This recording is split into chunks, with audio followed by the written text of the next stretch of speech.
انت كويسة؟ انت فين؟ وبيدخل المطبخ بيلاقيها بتلم الكوباية اللي وقعت منها وهي بتعيط عشان ايديها اتعورت. بيقوم بسرعة وبيمسك ايديها. ليه كده بس يا ايمي؟ تعالي اقعدي هنا عشان اعقم لك الجرح. هو انت هتضربني يا ابي؟ لا طبعا، فداكي مليون كوباية، بس المبدأ غلط انك تدخلي المطبخ لوحدك. اديكي شفت اهو اتعورتي. اصل انت نايم بقالك كتير قوي وانا جعت فدخلت عشان احاول اعمل حاجة كلها. اخدها في حضنه وطبطب عليها.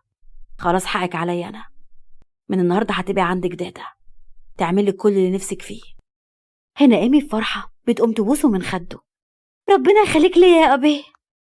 يلا بقى عشان تلبسي عشان تيجي معايا الشركة ونفطر بره. ايمي بفرحة قامت طلعت تجري على الأوضة بتاعتها اللي جهزها لها آسر. طلع الأوضة بتاعته وهو مستغرب تصرفاته معاها، إنها غيرته 180 درجة. بقى معاها آسر الحنين مش آسر العصبي اللي من شدة غضبه اتسمى بالذئب. وبعد فترة بتطلع ايمي وهي لابسة فستان فوق الركبة وعاملة شعرها كعكة وكان شكلها زي القمر. بتدخل تخبط على آسر. آسر كان بيرش البرفان بتاعه وبيروح يفتح لها الباب.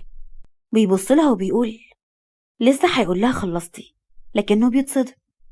اللي انت لابساه ده يا ايمي، روحي بسرعة غير الفستان ده، البسي حاجة أطول من كده.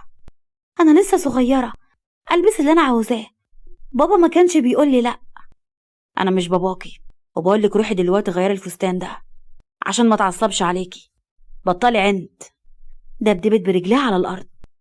انت وحش، انت شرير، أنا مش هعيش معاك تاني. وطلعت تجري. آسر مسح على وشه بغضب. اهدى يا آسر. بيروح لها الأوضة وبيخبط عليها. ادخل. بيلاقيها قاعدة على